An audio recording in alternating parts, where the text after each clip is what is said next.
All right, welcome to this episode of Up in the Air podcast. And with me today, I have Earwin Tapè and Leopold Samba, and they're two brothers. And I wanted to get their experiences of growing up African and being Ivory Coastin or from Cote d'Ivoire. Ivorian. Eh, I literally butchered that, but I wanted to like start off and get their experiences. But before we get started on that, I wanted to them to introduce themselves. So I guess one question I could ask is who you are, what's one thing that you like to do, and what are you known for doing? All right, you want to go first? Yeah, I'll go first. So, Earwin, Tapè, and I am another person working corporate America out here getting the monthly paycheck in my case. I went to the University of Georgia, studied finance, and have been doing consulting since I graduated back in 2018. I think that's pretty much it on my end. I like to travel. It's always a good time traveling. Always good, like getting to see like other places, culture, and like experiencing it. One of my favorite places I've traveled to has been Budapest. It's just a fun place. A lot of good times in Budapest. Leo, why don't you tell me about it? Yeah, I'll tell you. Budapest is crazy, man. I'm not gonna lie. You already know the vibes there.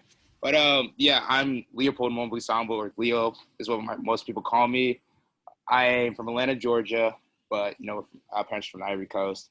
I go to school at the University of Michigan. I'm a rising senior on a pre-dental path, so fingers crossed in this application cycle and everything goes well. One thing I love soccer, huge soccer fan, been playing since God know when. I've been playing it with Earwin and Benard, they know. And one thing I am known for either one, bringing the energy to a group of people or just being an absolute clown. So you just look at me like, all right, what is he doing, But, that's me. Yeah, that's facts. Cause I think all three of us, like, even how we even met was the funniest thing of all time. Of like, cause I met Earwin. See what? Yeah. Earwin told me about Earwin. No, you tell me your perspective because I've heard Earwin's perspective. All right, so basically, I remember. I think because I heard about Earwin when he transferred from Macintosh, and then I was like. And they're like, yo, bro, this is other African kid, bro. This man is like super hype all the time, but he's super cool. He kind of reminds me of you. I was like, I'm not even that hype, yo. And I was like, all right, bro. And then so like some friends knew each other. And then I met this man. And it's funny because like I think a few of our friends knew each other and then they would hang out. And I was like, all right, bro. So who's Earwin? So I hung out with him a few times. I was like, all right, bro, that's pretty cool. And then that summer we ended up like hanging out a lot in groups. Bro, we were booming. Yeah, we were. That summer 2014, bro, dude. That like summer 2013, going to graduation of high school. That joint was funny because I remember it's funny because me and him we had our track coach who taught us English. And that joint used to be hilarious because we were doing college grad apps, and this man was out here like. I'm already done with this, yo. Like, it's like, I'm already done. I already made my plan. I'm getting out of here. And I was like, dang, bro, I ain't even thought about college like that. I mean, it's like that. And then so, like, I used to die laughing because, like, he would just be like, yeah, man, I don't even feel like coming to class today, but I'm going to be done. And I was like, dang, bro. All right, bro. And so me and him had, like, two other classes. We had an econ class, which I was. Oh, bro. Bro, this man was like the biggest like clown because it wasn't clown of like him making jokes. It was the fact that he knew econ so well, and I was on the struggle bus like in the front seat, bro. Oh, bro, you remember, bro? Who was it? Like, bro, we had characters in that class. Bro, yes, dog. And then like I remember it just used to be a while of a time, and then our teacher was just like, all right, bro, y'all boys are senior. My goal is to just get y'all across that stage, and they problem now, not mine. And that used to kill me. But what I remember was how I got to know Earwin better. It's the most African of ways how I got to know this man. we were in a American literature. Well, actually, no, we're in a world literature class. And we were like reading all different books from across the world. And there was a memoir called The Long Way Gone. Long way home. A long way good. Bro. And then we're like, dang, bro, because all our friends were like in different classes, and me and Earwin had the same class, and we're like, bro, they finally made a book about like the African experience, and it was like, I was like, me and Earwin were like, bro, they would always look at us and be like, bro. Oh yeah, they'd be reading the book and they'd be like, yeah, they say some line and then like turn to one of us just like for assurance, they'd be like. Dude, that's like, so bro, weird, no, bro. And then me and Earwin were like, it was like, bro, this is some wildness. The teacher was like, would anybody like to say this? I'm sorry, I don't know how to pronounce it. I mean, Earwin would be like, man, we ain't doing this today, yo. And then, bro, when I got my license, bro, it was over because every single time we would just end up going to like, I would always pick up Earwin before he went to school. Yeah. Oh, bro, and you like pick me up like right. So like. You like school started at like 8:30, and I'll be like, "Hey, Benard, all right, like if you're coming through, like I can choose to take the bus, but if you're gonna come through 7:50, there's traffic. Like let's not be late to school." And this man would pull up at 8:20. I'm like freaking out. I'm like, I'm late to school. And he's like, "Nah, we'll be fine. We'll be fine." I'm like, "Okay, cool. All right, let's just get to school." He's like, "First, let's go to Chick-fil-A first." I'm like, "No." And it'd be like the Chick-fil-A line would just be like out the parking lot. And he's like, first I'm like, bro. Then we would walk across this because they were like, the teacher was like at the beginning of the year, he's like, all right, man, you know, I'm kind of lax, but like, don't be too late. You know what I mean? And just if you do come in late, just don't make a problem. And that's every single time we just stroll in there. Actually, there's a group of other kids that did it too. Them kids just show up like 15 minutes late. We're just like, all right, at least 2 or 3 minutes late, tops, if it was the case. But I just be like, nah, bro, I know you hungry. I know you didn't eat. You were just rushing this morning. This man be like, bro, I'm gonna be late for my class, bro. We're gonna get in trouble. And I was like, bro, nah, dog. Let's go to Chick-fil-A, bro. He's like, all right, bro. But if we late, I'm gonna be so mad because it's gonna be looking bad on me, yo. So I was like, all right, bro. And then so we would just do that. And then like since y'all old house used to be near Target, right behind Target, yeah. Bro, and then when this man got a Target job, that joint used to have me dead, yo. Dude, oh man. I was so happy when I first got that job because it was like above minimum wage. And I remember I worked my like first shift and I was like, I hate this job. Like, I hate Dude, I think one of the most memorable parts about it was because I would always walk to go to the East Roswell Park to go play soccer. And there was one day I saw Earwin wearing remember his big Echo yes.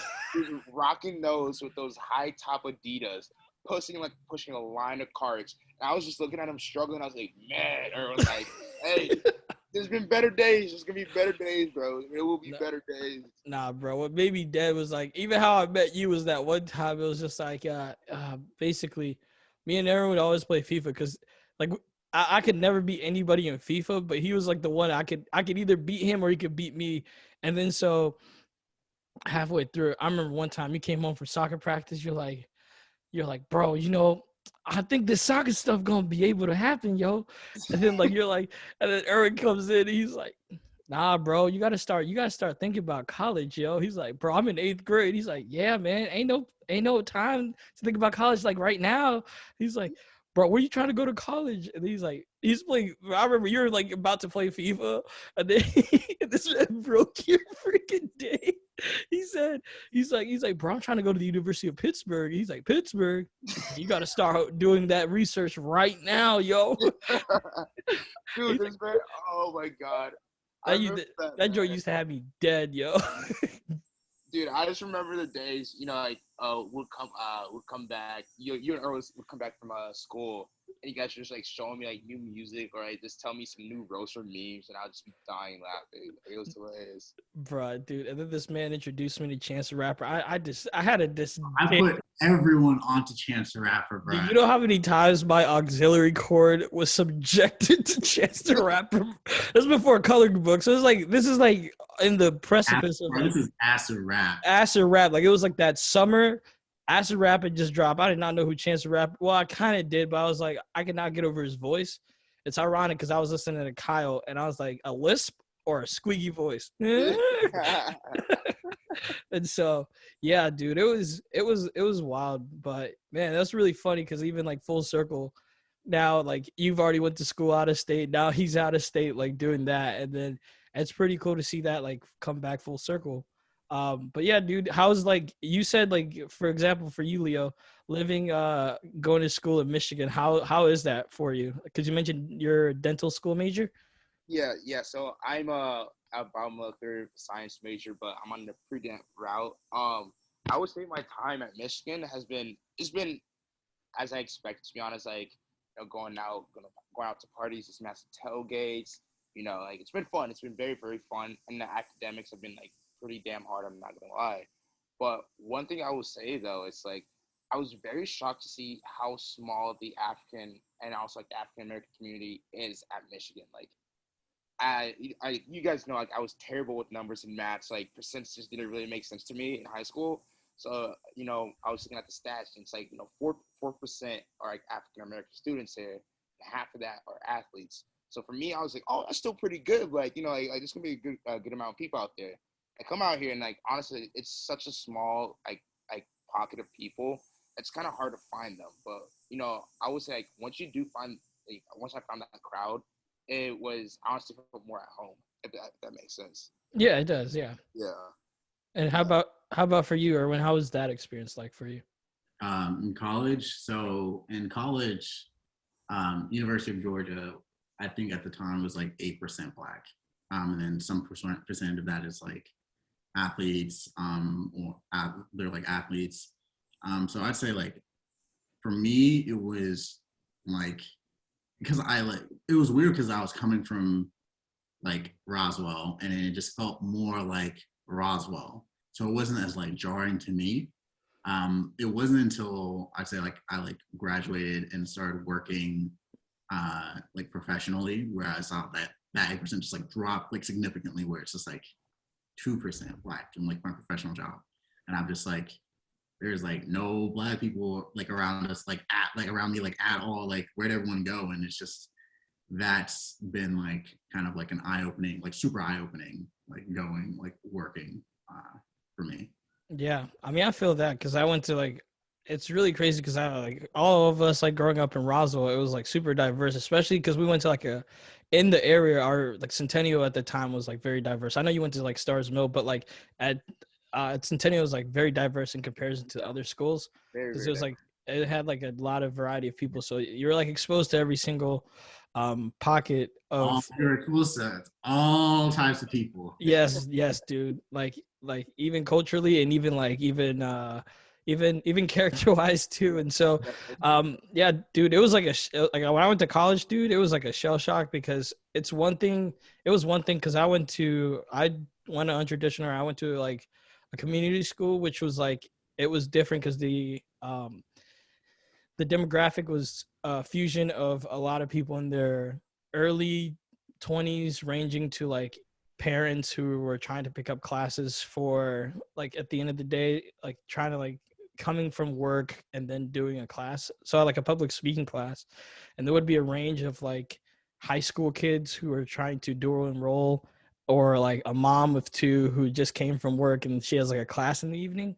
And then the thing that was different was like the area I was at. I was in Marietta, so this is like when the new Brave Stadium was like built. So it was just I was used to that, like just being in the middle of town. But yeah, when I went to college, dude, it was different because it was like a shell shock. First, I was like, yeah, I mean, community school, regular college, like what's the difference? It's just college. But nah, dude, living on campus versus commuting to campus is like a whole different animal.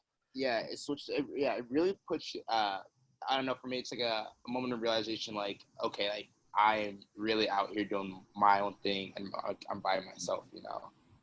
It's And it's just like it comes around in like so many like different ways where like I like be hanging out in a group of like predominantly like not Black people, and from Roswell, because you had that like like heterogeneous like population, like everyone, even if people weren't like all hanging out together, like you knew of all these different groups and knew like how like you were just more aware of like different like how to be respectful around like different types of people, or just like be more inclusive. And then like getting like college, and then where it's like people are just like it becomes more homogenous, and like Yeah. people like aren't even thinking like, oh, like let's just do this. And I'm like, dog, like I don't want to do this.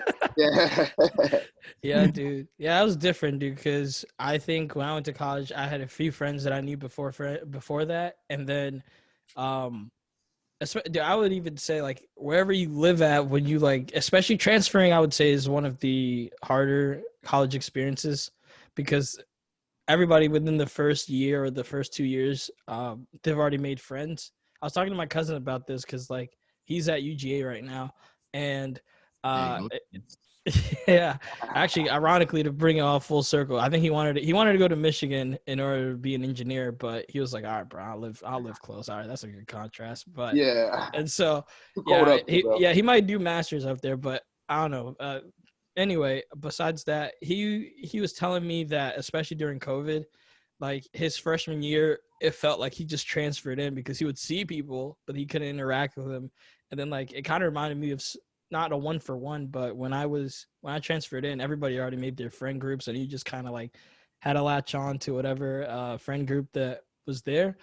And the living situation, I think that's key because I think within the freshman year where everybody's like intermingling in the dorms and you get to know new people, kind of like I always think about it like in elementary school, how you're like first through fifth grade, you built those friendships all the way through fifth grade, and then now you flip the totem pole and you're at the bottom in sixth grade.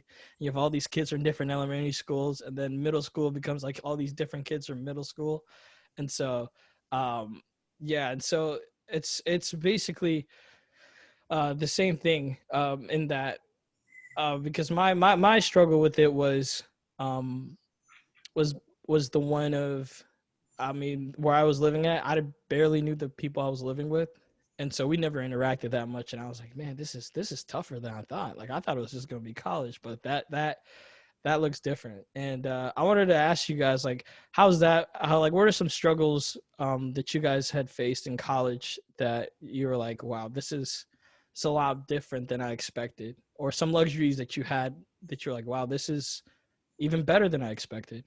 That's a good question. Yeah. Personally, I would say some struggles I've had, living with people. Wow. I would say, well, I've been lucky enough to live with a group of people that are like very diverse. So I would say like in a sense of like being able to relate to them, I haven't had that issue. But in terms of, small things like cooking or like making sure I pay rent on time, that's been the other struggles. But I would say, like, kind of on a sidetrack, I joined Greek life like freshman year, and my that second semester of my freshman year, when I really felt this like feeling of like I didn't belong there. Like I was like, okay, I joined this group of people, right? And like you meet so many people within Greek life, you meet all types of kids from everywhere. But I just felt like I really was a part. I wasn't supposed to be in that group. So I was in a weird spot because I was trying to leave, but also like they were trying to keep me in, and I was like you guys are cool, but I don't really vibe with you guys. And I was also trying to find like new friends, and like that's when you brought up like transferring and trying to find new friends. It's kind of hard because at the end of freshman year, everyone already has their clump of friends, so you're just kind of like, okay, at this point, you're trying to like force your way into one group, but you're really not a part of it. So that was a struggle for me, I would say. No, Yeah, go ahead. My bad. Yeah. I mean, I had like a similar experience where like big Greek life, and then was like after I was like, I don't think this is it. And so for me, it really came to like a head like sophomore year. And sophomore year was when like I kind of sat down and I was like, I need to really figure out like what I'm gonna do with my life. I was like, I gave myself freshman year just like try to like figure something out, just like go along with things. And like sophomore year, I was like, all right, like let me put my like head down. Like I'm going into debt over this. Like let me like actually like, think this through. And that's when I realized like some of the people I was around were not people I think would have helped me kind of like figure that out. And so it was like a weird like transition to like, I like you as like a person, but I think I want to go like in a different way. And so that was like a tough time for me to like just like have that like in my mind. Like it's also like similar to what you guys were talking about, like a transitionary period where you like I had like this initial like group of friends, and now I'm like trying to like find like another set of friends. Yeah. And like so I feel like a little bit like that. I think for me what was different because when I was commuting to school, it felt like because it's one of those things where you think the grass is greener on the other side. And so when you're at home and you're like commuting, you're like, oh shoot, I'm just trying to get out here as quickly as I can. But you don't realize at the time you probably have the best opportunity to enjoy the luxuries that somebody else probably would be like, dude, I would kill to have certain luxuries you have of like being able to go home and I don't have to deal with like another roommate or anything like that. It's just you and whatnot. I mean, it has its limits, but for the most part, there was that point. But yeah, even with that, like I think for me with college was working alongside going to school, dude. Yeah, dude, that joint was That's oh my god, man. bro, dude. It's funny. I saw this one tweet this past week of this person was like, you know, it's the greatest like. It's like one of the most underrated privileges of college is like if you don't have to work while you're in college, dog, that is like the I was like because I would always see like the glamification of like, oh, you know, you have that summer job or you have like a job, you're like, all right, I mean, I guess people kind of work, but then when you like go to college and you have to work and you're like, golly, man, I'm like wasting a whole entire afternoon and you want to watch college football and then like you halfway through your shift, you're like, I ain't even get out before kickoff or whatever. I gotta wait for the late games or some or Sports Center, but like it's just like it's different because then it kind of does build that work ethic. Yeah. I love that you bring that up because I think that is something, you know, I coming to Michigan where majority of the students come from affluent areas, like, you know, coming from like an African background, like I have to work for what I want, right? Like I can't go to like my mom or dad, like they're just gonna laugh at me. I'm like, hey mom, what, can you give me like $1,000? You're gonna like smack me across the face and be like, work, right? Exactly. So like the fact that, you know, I had to work and like also had like for myself has taught me how to like manage my time better, and also it's like it brings a sense of like maturity in a way, and like maturity and just like sense of like I don't know, like ownership over things. Right. Exactly.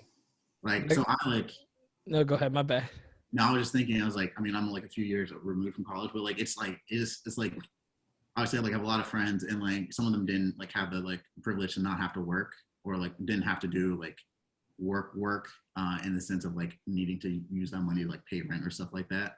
And it's like just interesting how they like they think back on their like college experience and how they're just like, yeah, like it was easy. I was honestly bored half the time. And like I think back and I'm like, bro, I was like you were working. That was Earwin was working, bro, dude.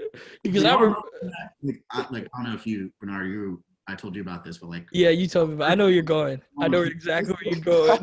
I know exactly what he's about to tell the story. Like at the Tate Center, there's a bar burrito. I don't know if the bar burritos is still there. Bar burritos is slapping, but I worked at the bar burritos there. So, and I remember the shift I would work. I worked Monday, Tuesdays, and Thursdays, I think. So it was like weekdays, and I would work, and I would work those days, and like I'd work the like evening shift. I had all my classes during the day. So I'd like do all my classes this morning and afternoon, and then like I'd have like an hour or two break to like just like chill or like study. And then I was working like that late night shift at like bar burritos from like 5 to 9. That, bro, man, that sucked. That sucked. Yeah. I was just like, you used to tell me about it, dude. Especially of like you're like, dude, how am I gonna go meet? Yeah, they're like, dude, it's crazy how like even when you're struggling during those times, how like resourceful you can be in those instances, dude. It's crazy. Yeah, there's like a bunch of like UGA people up here, and I'm like, so I think like 2 weeks ago, I was like I was going to brunch with a friend, and she went to UGA. And we were taking the bus there because it was like out of the way. You couldn't take the subway there. So we were taking the bus, and she was like, my friend was like, I never take the bus. Like, this is so weird. And I'm like, what do you mean? Like, we were like all at UGA, like you had to have taken the bus. She was like, oh, like besides this like one bus, I never took the bus. And I was like, did you ever take like the Athens bus? She was like, ew, like why would I ever take the Athens bus? I got home. Like I remember 25 bus. Last bus left at like 9:15. My shift ended at 8:30, but then we'd be cleaning and close until 9. Like I would like close, clean, like and relay race all the way down there. nasty plates, and it's like run like halfway across campus to catch the last like 25 bus back to my apartment, or else I was gonna hit like an hour-long walk back home. Yeah, dude. And that's the reason why you did track, bro. That ear to pocket technique. Oh, bro. Hey, bro. Nah, dude. Leo, you brought up something like that was really cool. Like you mentioned about like your heritage and just being African, how that kind of was instilled in you. Can you explain more about that? Yeah. So, I mean, and you can relate to this as well. Growing up, our parents were very strict on, like not giving us what we wanted. It was more like we had to earn what we got, or like, the reward we earned.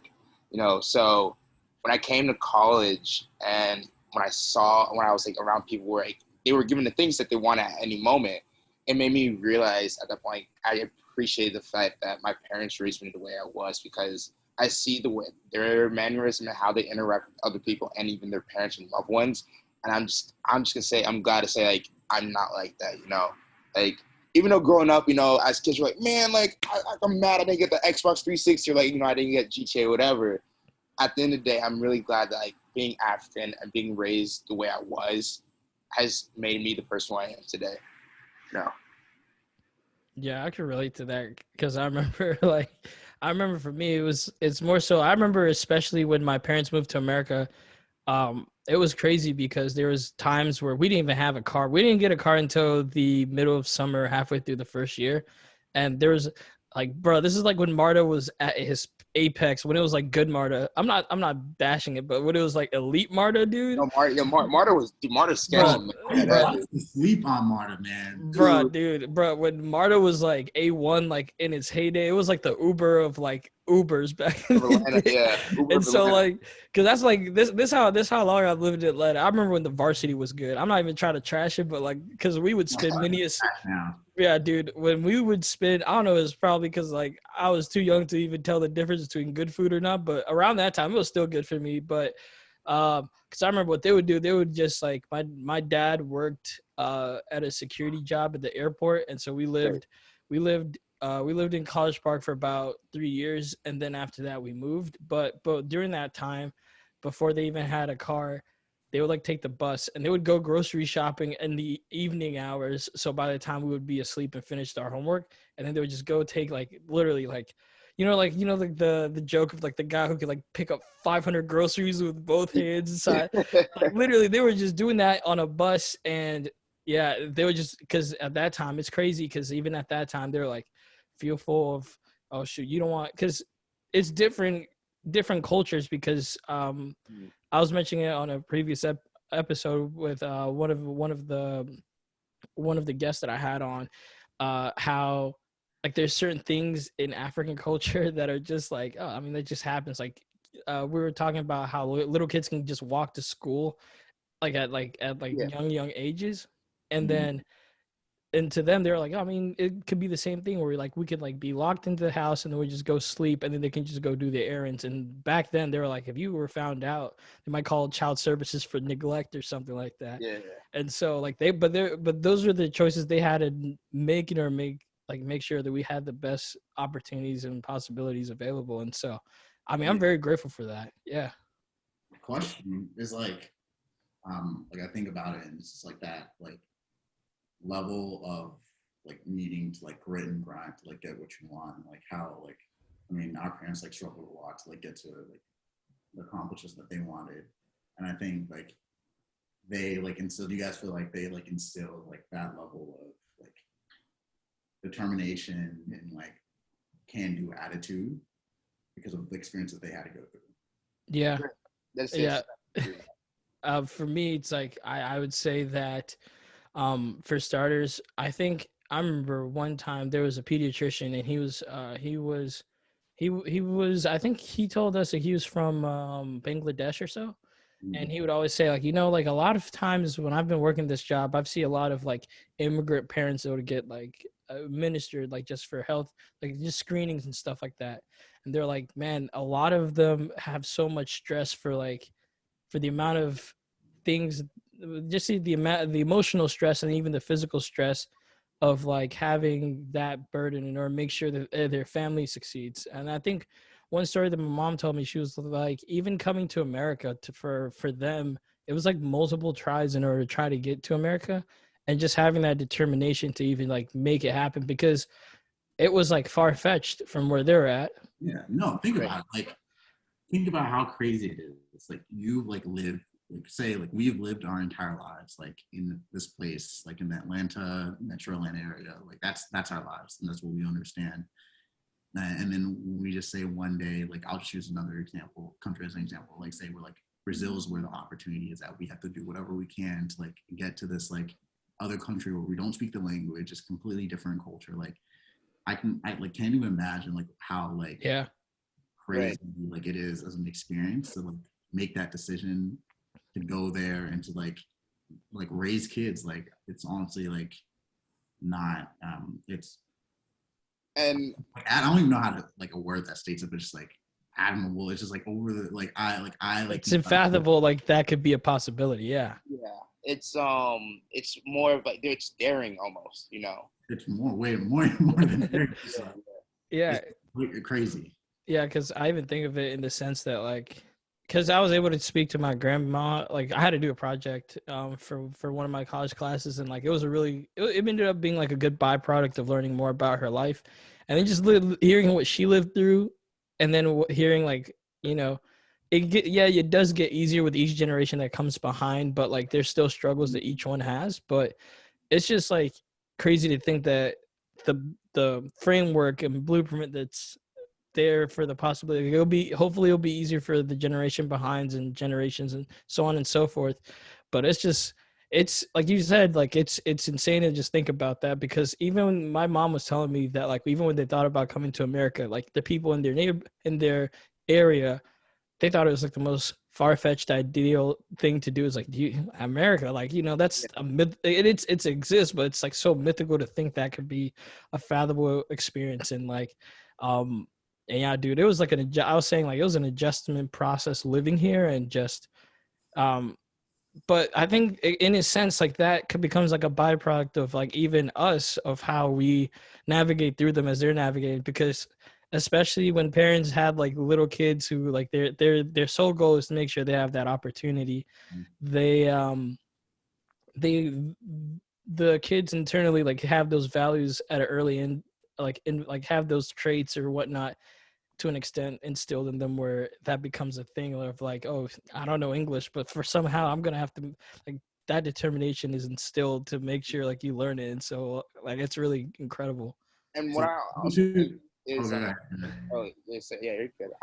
Like going off of that, what I really think that's really like great about it, it's the like bond, you know, these like immigrant parents have with their children is so strong, because the kids understand what their parents have gone through to get into the position where, you know, where we're at or where their kids are at. And it makes those kids, you know, that much more driven to be successful and to give back to their family and to their parents, you know.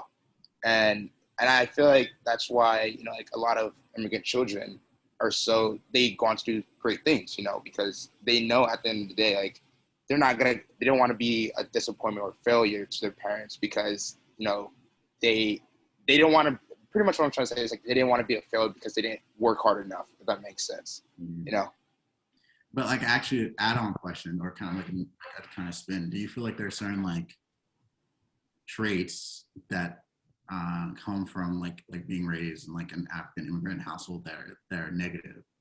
Like I'm thinking like there are times where like, yeah, for me, like one thing that I know I'm personally not good at, because I've been always like instilled like you have to do whatever it takes on your own merit to get to what you want to do. Like I have a hard time accepting like help from other people, because I'm like, yeah, I can't do it myself, then I don't deserve it. And I will also say like another negative is, you know, overworking yourself, and also like not knowing when to like enjoy, like take a break from things, you know. Like I feel like being grown up in this type of environment, it's very go, and like you keep working until you can't work anymore, and that's just not that physically and mentally, it's just not good for you. So I think that's another negative as well. What are you gonna say, Benard? Yeah, I was gonna say, like, just to piggyback of that, like I think it would be kind of a little bit off the dirt road, but basically like one byproduct of like COVID is like having that time to stand still. And like that's been a good opportunity across the board for people to, you know, think about certain decisions that they have in their life, or like even moments that they have of like kind of take a step back and realize like what actually matters, especially when you can't control certain things. And like you mentioned, like even just that of just the overworking and stuff like that. It's really cool that you mentioned that, because I even remember like one of the cool things um that you mentioned about like not asking for help, and especially now that we're in the age of time where mental health awareness is at the forefront. And it's I guess in one way I want to be sensitive of how I say it, but like kind of the um in one way it's really cool in the sense that a lot of African kids, or even a lot of immigrant kids in general, they're like they have all these similar experiences of like how like that topic has always been addressed.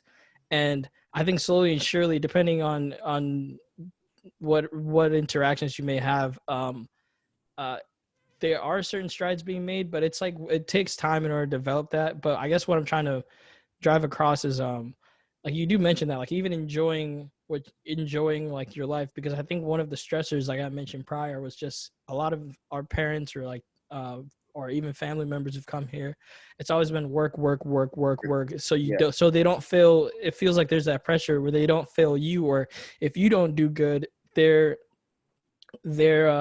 joy or happiness is like kind of tethered to you or whatnot. Whereas it's in one way, you know, I think this is the one thing of like even just having like this awareness and like even exposure now of just understanding, you know, it's hard for them to understand now I would say it's hard for them in general, it's hard for us in general of just work together in order to, you know, have those conversations. It takes time because, you know, it's really hard to get certain, like, especially there's a lot of culture clashing in that, because there's certain ways that we were raised and stuff like that. But yeah.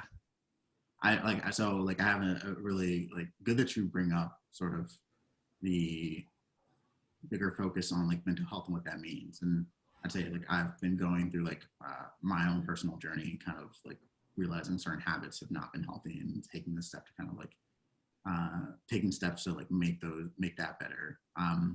But I remember like when I like first started like reaching hurdles in my job, and like given that like no one else in my family like has ever done this, like it wasn't a very easy conversation to ask someone like, hey, like I feel like I'm feeling like this at work. Like I don't know if like this, like how I should be feeling. Does this make sense? And I remember just simply having a conversation with both like my mom and like my dad. Their response was like, work harder. Like if you work harder, it'll like go over. And I'm like in my mind, I was like, I don't think that's like this. Yeah. Yeah. Yeah.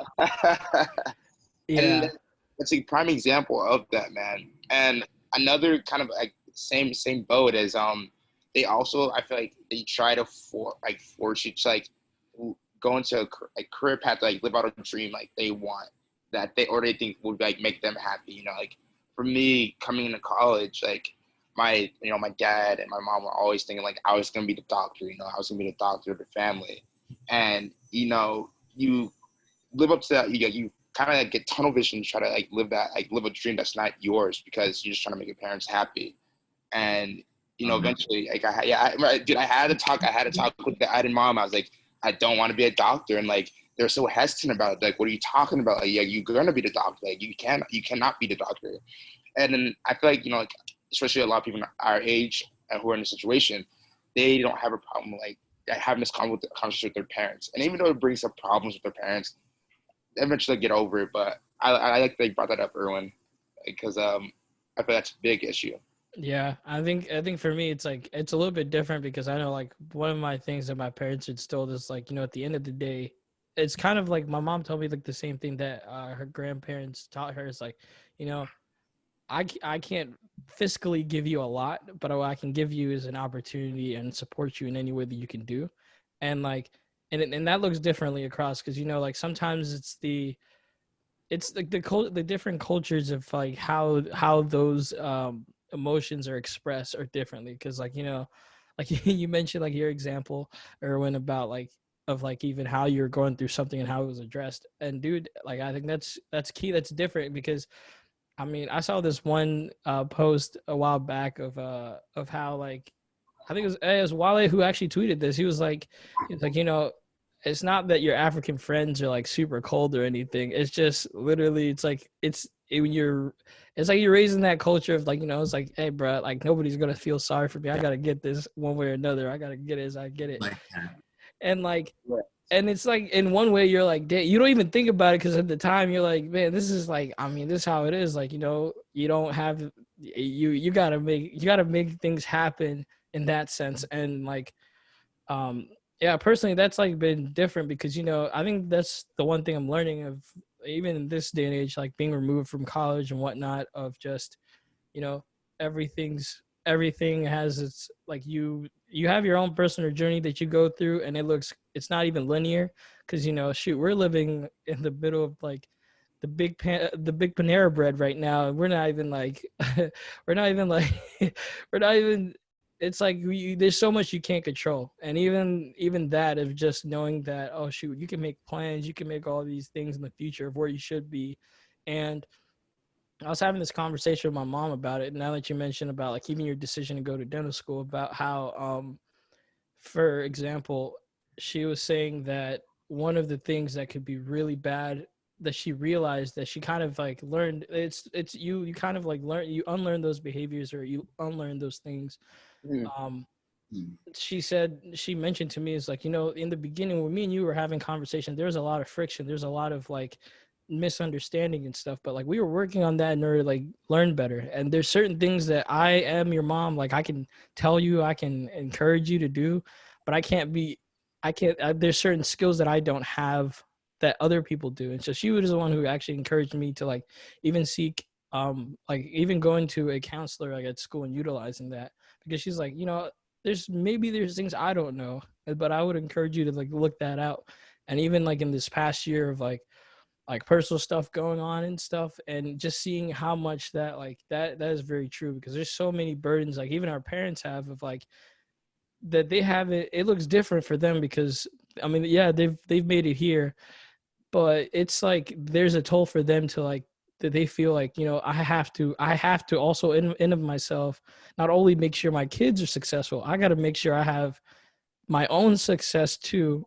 And that looks differently for everyone, because it might not be fiscal, it might not even like be working uh thought like 50 or 60-hour work weeks or whatever the case is. It might be looking differently, and it depends on what your idea of success is. And I think like as these conversations are happening, you have more like opportunities to like even bridge the gap a little bit. And so I think that's like one big takeaway that I've learned with that. And just um especially with that, because it's helped like even with certain relationships of like understanding of like how my parents grew up and what their time was like that, and then how they were raised and how their parents like were able to get those point across. And it's different, and it's a huge, like you said earlier, it's a huge adjustment moving to America and like being around with like literally America is so special because of this is the only place where I think all these cultures can come together and it not like implode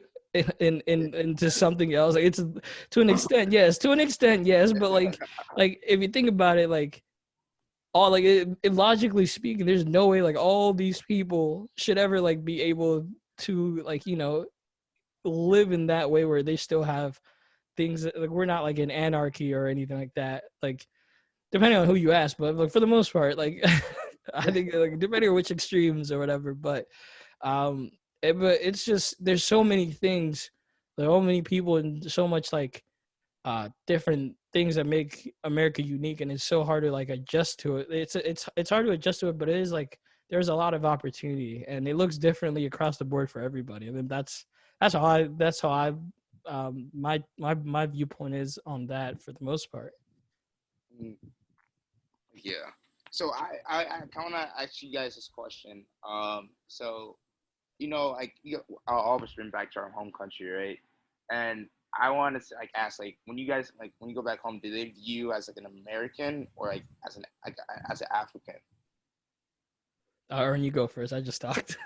Of the time, I remember I was like stopped at the Ivorian airport, and they're like, "Yo," like in French, they're like, "American, like, what'd you bring us back?" And they like looked at my last name, and obviously, like in like French, if you pronounce it in French, it like makes more. They're like, "Where? So you just left the country? Where you bring us back?" And so there's like, that experience, but like with like family and like people who I talk to, it's like this weird in between. And like, let me know if y'all feel the same. It's like, all right, like not fully like African, but like you're not fully African, but you're also not fully American. And so it's like this dual personality that you're like always balancing. Yeah. Like when you're like whenever I'm in Ivory Coast, I'm like, I feel at home, but like also not at home. And then whenever I'm in the US, I'm like, I'm at home, but like I'm not at home. It's just, it's a weird sense of like never being fully at ease. Yeah. I think for me, it kind of is like, it's funny you mentioned the airport situation, because I had one too, and they're like, hey man, I see these American passports. I know you. I see that Kenyan one, but I saw that American passport on there. It's like y'all got money for us. Y'all got a little bit of something, bro. These boys are like ready to get. Always just like, bro, what you got for us? I'm like, bro, I was like, hey, bro, I go to the candy store for you. I don't have your candy or whatever. Like they're like, hey, no, I mean you could just give us a little 50 piece or whatever. And I was like, nah, bro. And it's like, hey, bro, that's crazy because these wait times going to be surprisingly long right now. And so, but yeah, like you would haggle them, dude. I literally, when I'm like in Kenya, dude, I make my going outside by myself out like in town a minimum, because I'm like, hey bro, I had to go with somebody before I get gypped. Because like one of my friends, he was a missionary there, and he told me that one time he was like, he had run out of toothpaste, and he just went down. He's like, hey bro, I gotta find some toothpaste somewhere. And he's like, he was American, and he lived in he's from Roswell. He went to high school, but he was saying that like he went outside. And he was like, all right, so he was in his American accent. He's like, all right, so how much is a tube of toothpaste? He's like, oh, tube of toothpaste, you say? And it says on there is like, it's like a $1. They're like, tube of toothpaste, $10. Would you like to do this? Like $10? Well, I gotta pay $10. He's like, oh, come on, you're American, you have money. It's like it's the same thing, like in that other facet of like, for me, I just remember a story, man. Leo, you got finesse. What? Oh, me, yeah, with the phone. Yeah. Yeah, no, that was a crazy story. Everyone, all right, yeah, no, everyone like gets their like finesse lesson. Yes, bro. Like, never again. Dude, well, I mean, what do you expect? Like, first and foremost, who gives a 7-year-old like a BlackBerry? And then Earwin being Earwin's like, yo, I'm not gonna charge your phone, bro. So like, you gotta find your own charger. So, like, I'm in desperate need of a charger, and I go to this party. This guy's like, oh yeah, like I'll definitely charge your phone. And me being American, like an innocent child, like it's our first year in Africa. I'm like, yeah, like okay, go charge my phone. Takes my phone, and we don't see him again. And like, ever since then, dude, like it taught me like not to trust people as much as I do, right? But yeah, dude, I had a similar one, dude. I went to like, cause it was before senior year. So I went to Kenya before senior year of high school, and so I had brought my iPhone 3GS at the time. That was like, I was like, I got myself. I'm not shooting no greens. It's all blues for you. And so I get there, and then like my phone dies and like it freezes. And so I was like, bruh, so what am I gonna do now, right? And so my cousin's like, all right, bro, there's like this little cell phone kiosk. This guy can look into it. He can like fix it. And I was like, all right, bet. And I was very hesitant, but I was like, all right, bro, I'm gonna exhaust all my options and before like anything happens. So we get there, and then dude comes up and he's like, man, I don't even have one of these chargers, but that phone looked nice. Like, I could trade you for one like it, right? And so, like, you know how it says iPhone on the old ones, on the back of it would just be like iPhone or whatever. And so his was like, he's like, bro, I got a phone that's exactly like it, bro. It was like, he was like risky off of Everybody Hates Chris. He just goes to the bag and just goes get something. And then he like brings up this phone. It has like the Twitter logo. And he's like, hey, bro, I got the new iBird. That's an iPhone, right? I was like, no. And then he's like, my man had like it looked like a MS MSOS system or something. It was just blacked out in the background. It was just like in Tetris font or whatever. I was like, bro, this ain't even an iPhone. He's like, bro, I mean, I can buy that one off of you. He's like, nah, I'm good, yo. I'm good. And he's like, bro, I mean, for real, I can do it. I was like, nah, we good. He's like, hey, right? So we go to the store and like, bro, and that's the thing about even exchange rates of going to different countries, dude. Like that's something you learn too of like certain prices. And so we went to a store and we saw an iPhone there, bro. They were bro, like original iPhones, bro. They were out here like selling them joints like basically like for $800 US, bro. I was like, nah, bro, my little 3GS. I mean, I can just go in there, just make a quick flip right quick. Know what I mean, bag or the phone. I'm conflicted. Yeah, bro. But that was the thing, dude. That's like one thing of like, even when I go to Africa, especially like, it's different because there's this, I think y'all can like talk about this, but there's this like weird, I don't want to say weird. I think it's weird to us, but for them, they don't have any other thing to relate it to. But of when you're in America, there's this presumption that you've already made it. And you have like, like you have like amount on this on like you have income on the disposal. They're like, so man, so I mean, I see that picture. That's the reason I barely even put any photos of like anything like exorbitant or whatever on my IG, because like there are times where like my cousins be like, "Dang, bro, I see you got that new whip, bro. So like that look expensive. You got money like that?" And I was like, "No." He's like, bro, I mean, you can like send a little bit or not even just send it. It's like, bro, I didn't know you were rolling like that. How come you never give me some? And I was like, that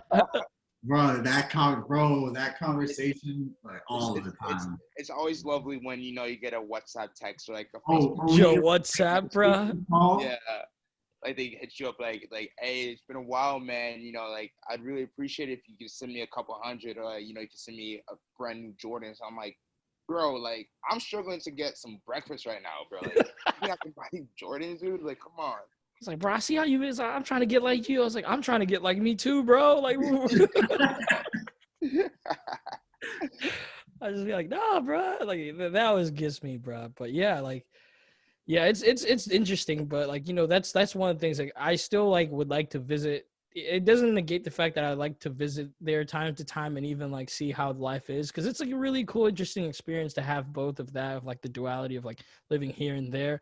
And I think that's like one thing personally I feel like it's like a really cool thing that not that many people can say that they have, of just being able to have those experiences beyond ones they know. And it's really funny how you can even relate even like the immigrant experience, even with people who are not even like African, like people like for us, we're not even from the same country, but I can go to like and talk to like my friends who are like from the Latin countries and be like, yo, dude, I had similar experiences like that too, bro. And they live like, you live on the other side of the map. Like, there's no way we should be able to like have anything in common. But it's crazy how that works too.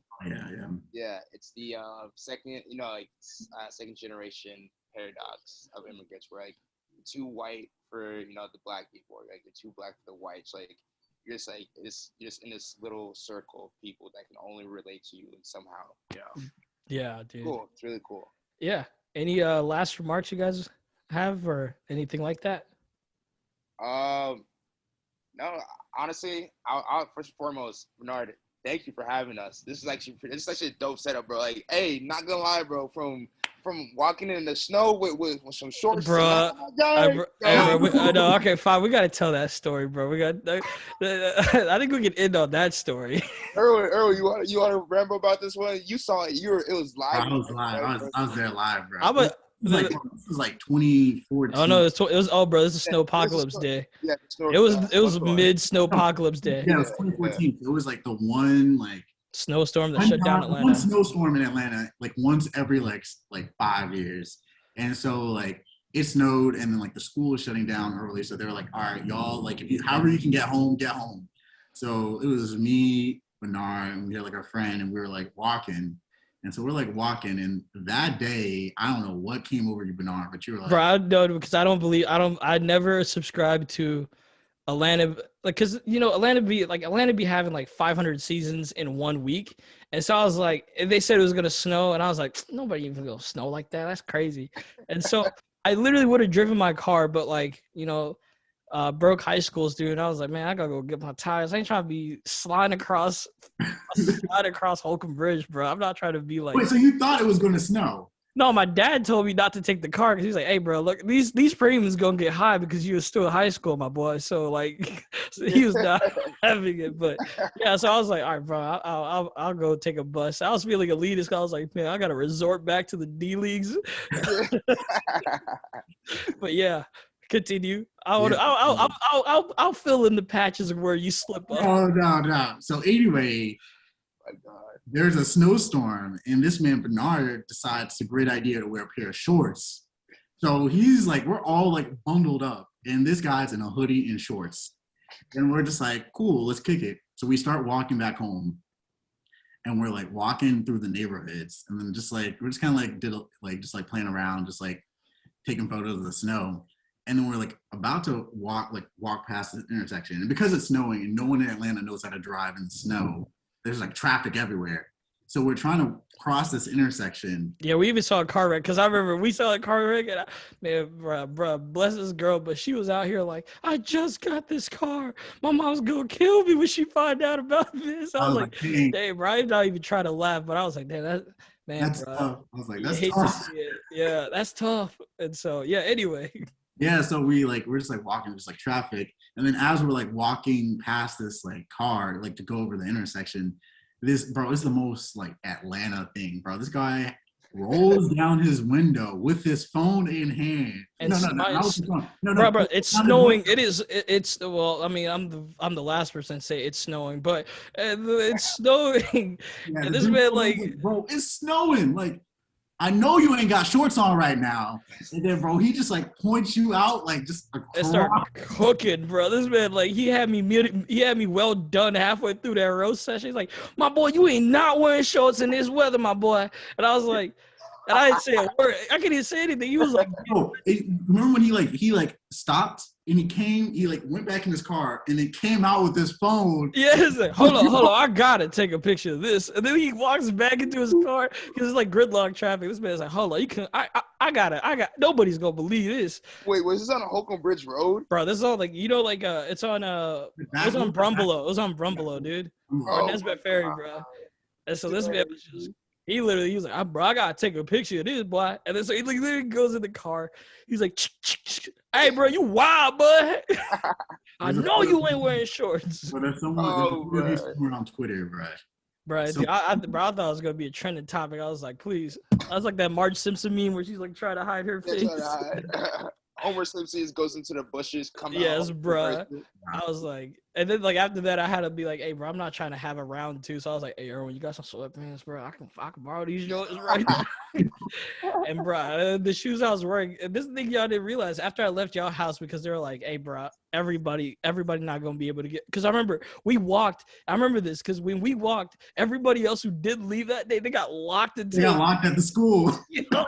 Oh, so I was like, at school? Bro, they locked them until like 7 p.m. that night. Imagine school got out early because it snowed. It was like it was supposed to get out at like 11:45. Bro, them joints were like, they were like, hey, bro, it's gonna be a risk for the buses to take y'all. So the buses left. Then they were like, and then they brought them back and they called the parents. And I was like, bro, R.I.P. And so, yeah, dude.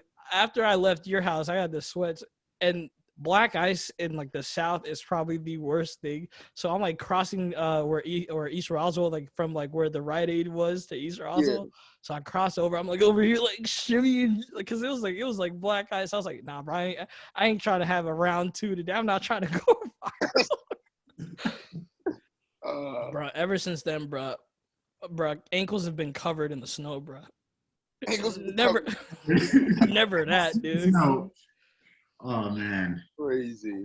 Yeah, dude. But yeah, man, I really that was a good way to wrap it up. But I really appreciate y'all taking time out of your day in order to join us on this episode. And if you liked that episode, you can always follow us at Up in the Air Podcast on Instagram, on Anchor, Spotify, and Apple, not SoundCloud anymore. Apple.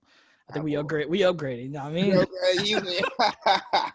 But yeah, with that SoundCloud stuff. Okay. Yeah, man. But oh no. Yes. Yeah, but as always, thank you for checking us out, and thank you. Thank you, man. Thank you.